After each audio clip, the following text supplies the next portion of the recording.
इस मूवी की कहानी journey to the centre of earth movie की कहानी से 4 साल बाद शुरू होती है। इस मूवी का लिंक भी आपको डिस्क्रिप्शन में मिल जाएगा। तो मूवी की शुरुआत में हम शॉन को देखते हैं जो पुलिस से बचकर भाग रहा है। पुलिस उसका पीछा करती है और उसे पकड़ भी लेती है। क्योंकि शॉन सैटेलाइट कंट्रोल सिस्टम के अंदर घुस गया था, इसलिए उसके गार्जियन यानी कि उसके स्टेप फादर हैंक को कॉल करके बुलाया जाता है। हैंक पहले नेवी में काम कर चुका था और वो पुलिस वाला भी उसका दोस्त था, इसलिए वो शॉन को वार्निंग देके छोड़ देता है। इसके बाद ये दोनों वापस अपने घर आ जाते हैं। घर पहुंचकर शॉन हैंक को समझाने की कोशिश करता है, पर यहाँ पर हम देखते हैं कि शॉन हैंक को बिल्कुल पसंद नहीं करता था क्योंकि वो उसके सौतेले फादर थे। इनके बीच के रिलेशन भी अच्छे नहीं थे। अगली सुबह जब हैंक शॉन के कमरे में जाता है तो वो शॉन के पास एक पेपर देखता है जिस पर कोडेड लैंग्वेज में कुछ लिखा हुआ था। शॉन काफी देर से उस पेपर पर लिखी हुई चीज को पढ़ने की कोशिश कर रहा था। यहाँ पर हैंक शॉन से कहता है कि अगर तुम मुझे बताओ कि तुम कल सैटेलाइट सेंटर क्यों गए थे तो मैं तुम्हारी इस कोडेड लैंग्वेज को पढ़ने में मदद कर सकता हूँ। जब मैं नेवी में था तब हमें ऐसी कोडेड लैंग्वेज को डिकोड करके समझना सिखाया जाता था। शॉन मान जाता है और वो हैंक को बताता है कि उसे रेडियो पर एक मैसेज मिला था,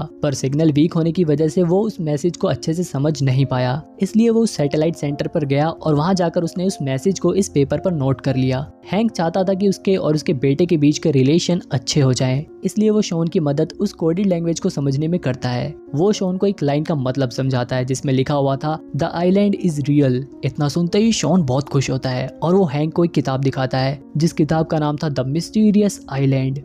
इसके बाद जब हैंक आगे का मैसेज डिकोड करता है तो उसमें 3 और किताबों के बारे में लिखा हुआ था। ये तीनों किताबें उसी आइलैंड के ऊपर लिखी हुई थी और अच्छी बात ये थी कि ये तीनों किताबें शॉन के पास थी। इन तीनों किताबों के ऊपर एक मैप बना हुआ था, लेकिन इन मैप को देखने के बाद भी इन दोनों को कुछ भी समझ नहीं आ रहा था। यहाँ पर हैंक उन तीनों किताबों के मैप को लेकर एक साथ मिला देता है, जिसके बाद वो एक पूरा नक्शा बन जाता है जिस पर उसी मिस्टीरियस आइलैंड की लोकेशन दिखाई गई थी। शॉन अब उस आइलैंड पर जाने की तैयारी करने लगता है, लेकिन यहाँ पर हैंक उसे समझाता है कि ऐसे किसी भी सरफिरे आदमी ने तुम्हें मैसेज भेज दिया और तुम उसकी बात पर विश्वास करके वहां जाना चाहते हो। शॉन कहता है कि वो सरफिरे इंसान मेरे दादाजी हैं जिन्होंने इस आइलैंड की रिसर्च पर अपनी पूरी जिंदगी लगा दी। 2 साल पहले वो एकदम से गायब हो गए। मुझे पक्का यकीन है कि उन्होंने ये मिस्टीरियस आइलैंड खोज लिया है और अब वो वहीं पर हैं। इसलिए उन्होंने मुझे रेडियो पर मैसेज भेजा ताकि मैं उनसे मिलने उस मिस्टीरियस आइलैंड पर जा सकूं। हैंक को इन सब बातों पर विश्वास नहीं हो रहा था, लेकिन वो फिर भी शॉन की जिद की वजह से और अपने बेटे के बीच के रिलेशन को ठीक करने के लिए उस जगह पर जाने के लिए अलाउ कर देता है।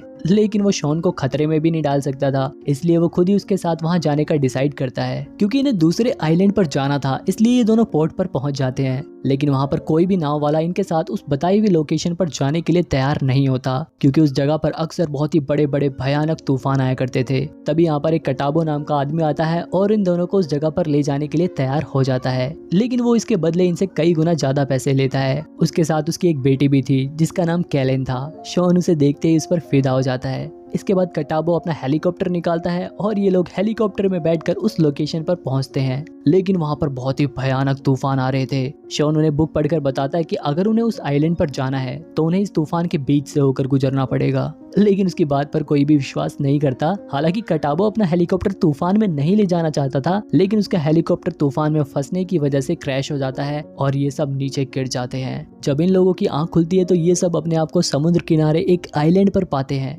उसी आइलैंड पर एक गुफा थी जिसे पार करने के बाद ये लोग वहां का नजारा देखकर एकदम हैरान हो जाते हैं, क्योंकि वो एक बहुत ही खूबसूरत सा आइलैंड था। यहाँ पर सब कुछ काफी अजीब था। जो तितलियां हमारे यहाँ बहुत ही छोटी छोटी होती है वो यहाँ पर बहुत ही बड़ी बड़ी थी, और जो हाथी हमारे यहाँ बहुत बड़े बड़े होते हैं वो यहाँ पर बहुत ही छोटे छोटे थे। शॉन को उस आइलैंड में दूर एक पहाड़ी पर धुआं उड़ता हुआ दिखता है, जिसे देखकर वो हैंक से कहता है कि शायद मेरे दादाजी वहीं पर हों। इसके बाद ये सब लोग उस तरफ जाने लगते हैं। तभी ये लोग नोटिस करते हैं कि जिस पर ये लोग चल रहे हैं उन पत्थरों का साइज बहुत ही ज्यादा बड़ा है। हैंक उन्हें बताता है कि ये पत्थर नहीं बल्कि किसी बड़े जानवर के अंडे हैं। तभी यहाँ पर एक बहुत ही बड़ी छिपकली इन पर हमला कर देती है। ये सब लोग अपनी जान बचाने के लिए भागने लगते हैं। जैसे ही वो छिपकली इन सबको खाने वाली थी तभी कोई उस पर हमला करके उसे बेहोश कर देता है। इनकी मदद करने वाला और कोई नहीं बल्कि शॉन के दादाजी थे। शॉन अपने दादाजी से मिलकर बहुत खुश होता है। दादाजी उन्हें बताते हैं कि उन्होंने इस जगह पर रहना सीख लिया है। इसके बाद वो इन सब लोगों को उस जगह पर ले जाते हैं जहाँ पर ये रहते थे। ये एक बड़ा सा ट्री हाउस था जिस पर रहने खाने पीने की सारी सुविधा इनके दादाजी ने पहले से ही अरेंज कर रखी थी। यहाँ पर वो रेडियो भी था जिस रेडियो से उन्होंने शॉन को मैसेज भेजा था। रेडियो को देखकर कैलन कहते हैं कि क्यों ना हम इस रेडियो से मैसेज भेजकर मदद बुला लें।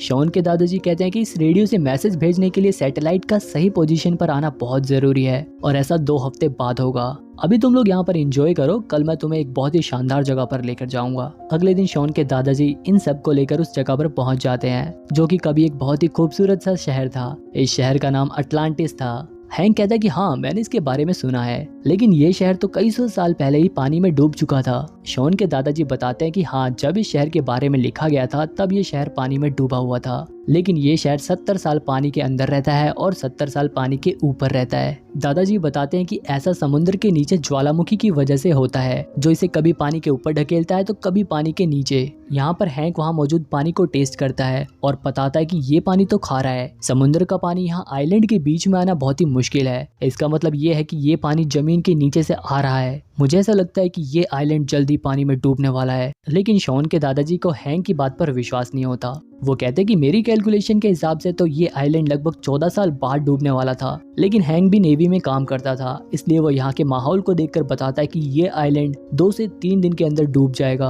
अब जिस किताब में इस आइलैंड के बारे में लिखा हुआ था, उसी किताब में एक बहुत ही बड़ी सबमरीन यानी कि पनडुब्बी के बारे में भी लिखा हुआ था, जिसकी मदद से तूफान आने पर समुद्र के पानी यानी कि इस आइलैंड से बाहर निकला जा सकता है। हालांकि इस किताब में ये पनडुब्बी कहाँ पर मिलेगी, इस बारे में कोई भी जिक्र नहीं था। इसके बाद शॉन के दादाजी इन सबको कैप्टन नीमो की समाधि के पास ले जाते हैं, जिन्होंने उस किताब को लिखा था। वो उन्हें बताते हैं कि ये समाधि कैप्टन नीमो के दोस्तों ने बनवाई है। यहाँ पर कैप्टन नीमो की समाधि के पास उनकी लिखी हुई एक डायरी भी मिलती है, जिसे कैलिन बाहर ले आती है। उस डायरी को पढ़कर इन्हें पता चलता है कि कैप्टन नीमो इंडिया से थे। उन्होंने इस डायरी में ये भी लिखा हुआ था कि वो पनडुब्बी इस आइलैंड के दूसरी तरफ है, जो कि एक ज्वालामुखी की चोटी पर है। अब ये सब उस जगह पर जल्द से जल्द पहुंचने के लिए एक शॉर्टकट रास्ते से निकलते हैं। रास्ते में इन्हें बहुत ही अजीबोगरीब पेड़ मिलते हैं। इसके अलावा यहाँ पर बहुत ही बड़ी बड़ी चींटियां भी होती है। ये लोग जिस रास्ते से जा रहे थे वो रास्ता भी बहुत ही ज्यादा खतरनाक था। किसी भी तरह इन्हें अपनी जान बचाने के लिए जल्द से जल्द उस पनडुब्बी तक पहुंचना था। रास्ते में इन्हें एक ज्वालामुखी भी दिखाई देता है, जिसके अंदर से लावा की जगह सोना निकलता था। शॉन उस ज्वालामुखी के पास जाना चाहता था, लेकिन हैंक उसे वहां जाने से मना करता है। वो कहता है कि तुम मेरी जिम्मेदारी हो, मैं तुम्हें खतरे में नहीं डाल सकता। कैलिन भी शॉन को समझाती कि हमें जल्द से जल्द पनडुब्बी तक पहुंचना होगा और यहाँ से बाहर निकलना होगा। इसके बाद थोड़ी दूर आगे जाने के बाद इनके सामने एक बहुत ही बड़ा पहाड़ पड़ता है। अब इन्हें पहाड़ की दूसरी चोटी पर जाना था, इसलिए यहाँ पर शॉन के दादाजी दिमाग लगाते हैं और एक बहुत ही बड़ी मधुमक्खी के ऊपर बैठकर इन लोगों से कहते हैं कि हम इन मधुमक्खियों के ऊपर बैठकर इन मधुमक्खियों की मदद से इस पहाड़ी की दूसरी चोटी तक जाएंगे। इससे हमारा काफी समय भी बच जाएगा। हालांकि ये काफी खतरनाक हो सकता था, लेकिन के अलावा इन लोगों के पास और कोई ऑप्शन भी नहीं था। ये सब मधुमक्खियों पर बैठकर पहाड़ी की दूसरी चोटी पर जाना शुरू कर देते हैं। तभी इनके ऊपर बड़े बड़े पक्षी हमला कर देते हैं। 2 पक्षियों को तो हैंक अपनी चालाकी से ठिकाने लगा देता है। वहीं एक बर्ड शॉन और कैलिन के भी पीछे पड़ी होती है और बैलेंस बिगड़ने की वजह से कैलिन नीचे गिरने लगती है, लेकिन ऐन मौके पर शॉन उसे बचा लेता है। इसके बाद शॉन एक बर्ड को बड़ी चालाकी से अपने पीछे लगाकर मकड़ी के जाले में फंसा देता है, लेकिन इस चालाकी के चक्कर में वो नीचे गिर जाता है और उसके एक पैर में फ्रैक्चर भी हो जाता है। इसके बाद हैंक उसे उठाकर एक सेफ जगह पर ले आता है और ये सब रात गुजारने के लिए वहीं पर रुक जाते हैं। हैंक शॉन के लिए गाना भी गाता है ताकि उसका ध्यान पेन से डाइवर्ट हो सके।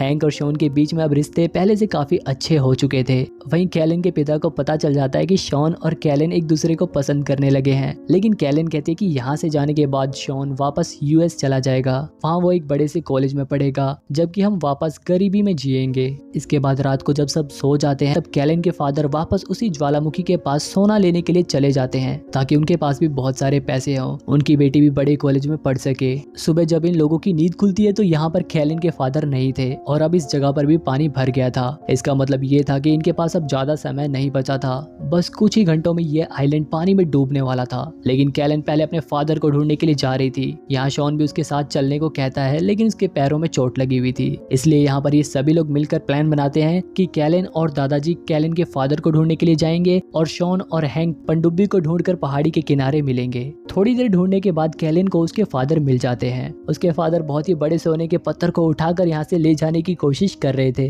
कैलिन उन्हें समझाती है कि मुझे आपके अलावा दुनिया की कोई भी दौलत नहीं चाहिए, मुझे बस आपके साथ रहना है। उसके पिता उसकी बात को समझ जाते हैं और ये तीनों उसी पहाड़ी की चोटी चोटी पर पहुंच जाते हैं जहां पर हैंक और शॉन पनडुब्बी को लेकर पहुंचने वाले थे। लेकिन दूसरी तरफ शॉन और हैंक उस बुक में बताई गई जगह पर पहुंच जाते हैं जहां पर पनडुब्बी होनी चाहिए थी, लेकिन वहां पर पनडुब्बी नहीं थी क्योंकि पानी का लेवल इनकी उम्मीद से ज्यादा बढ़ने की वजह से पनडुब्बी पानी के अंदर समा गई थी। इसलिए ये दोनों पानी के अंदर कूद जाते हैं, लेकिन यहाँ पर इनके ऊपर एक बहुत ही बड़ी एल फिश जिसके पास हजारों वोल्ट की पावर थी वो इनके ऊपर हमला कर देती है। किसी तरह उससे बचकर ये लोग पनडुब्बी के अंदर घुस जाते हैं और अंदर घुसकर सबसे पहले ये लोग पनडुब्बी के अंदर का पानी बाहर निकालते हैं। इसके बाद ये दोनों पनडुब्बी का इंजन स्टार्ट करने की कोशिश करते हैं, लेकिन इंजन स्टार्ट नहीं हो रहा था। जब हैंक इंजन को चेक करता है तो उसे पता चलता है कि इंजन को एक बहुत ही तेज इलेक्ट्रिक शॉक देना पड़ेगा, यानी कि उसे बिजली का झटका देना होगा। लेकिन दिक्कत ये थी कि यहाँ पर बिजली कहाँ से मिले। जब ये हैंक को याद आता है कि बाहर एक ईल फिश थी जिसके जबड़ों में हजारों वोल्ट का करंट होता है।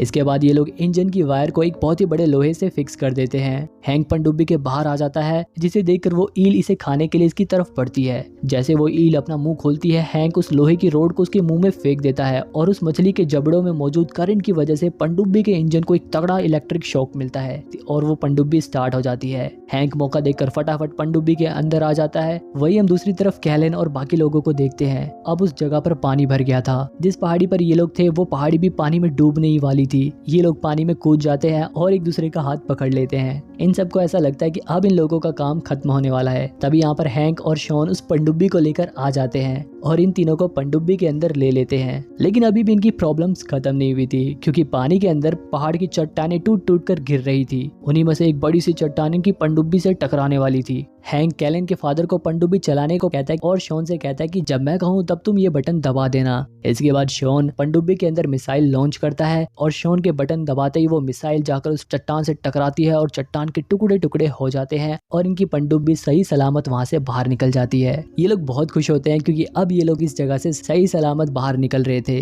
कैलन और शॉन एक दूसरे को गले लगा लेते हैं। इसके बाद हम 6 महीने के बाद का सीन देखते हैं। कैलन के फादर के पास अब उनका वो पुराना हेलीकॉप्टर तो नहीं था, लेकिन अब इनके पास एक बहुत ही बड़ी सी यूनिक पनडुब्बी थी जिसकी मदद से इनका टूरिस्ट गाइड का काम बहुत ही अच्छा चल रहा था। कैलन भी अब यूएस में रहने लगी थी और आज शॉन का बर्थडे है। उसके मॉम और डैड के अलावा उसके दादाजी भी उसे मिलने आते हैं और उसे गिफ्ट में एक बुक देते हैं जिसका नाम था from earth to the moon. और उसके दादाजी शॉन से कहते हैं कि अब हमारी फैमिली का अगला एडवेंचर ये जगह होगी। यहीं पर ये मूवी खत्म हो जाती है। आपको इस मूवी का सबसे अच्छा सीन कौन सा लगा मुझे कमेंट में जरूर बताना, और ये वाली वीडियो देखो, ये भी बड़ी मजेदार वीडियो है।